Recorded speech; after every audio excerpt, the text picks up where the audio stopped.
एक बार गौतम बुद्ध ध्यान में मग्न थे और इसी दौरान एक अधेड़ उम्र का व्यक्ति गौतम बुद्ध के सामने आता है और ताबड़तोड़ गालियां देना प्रारंभ कर देता है गौतम बुद्ध को।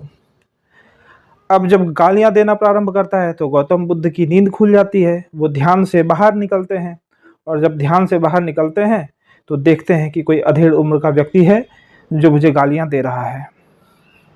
और उसको देखते ही गौतम बुद्ध मुस्कुरा देते हैं और पुनः अपने ध्यान में चले जाते हैं। और वो जो अधेड़ उम्र का व्यक्ति है इस प्रक्रिया को बार बार दोहराता है, तीखी आवाज में बहुत जोर जोर से गौतम बुद्ध को गालियां देना प्रारंभ कर देता है। गौतम बुद्ध बार बार उसको देखते हैं और मुस्कुरा देते हैं और इस प्रकार से वह व्यक्ति बहुत थक हार जाता है और अंत में वापस लौट जाता है।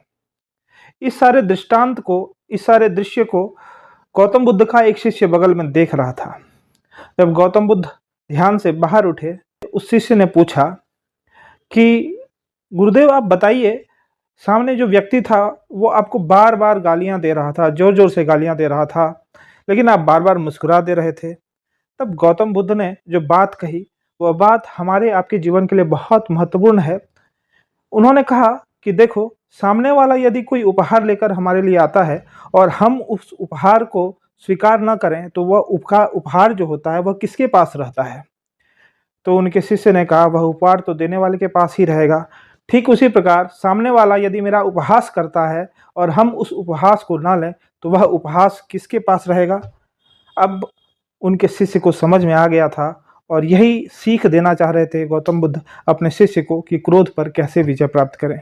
यदि आपको भी यह बात समझ में आ गई हो तो कमेंट सेक्शन में जरूर बताइएगा।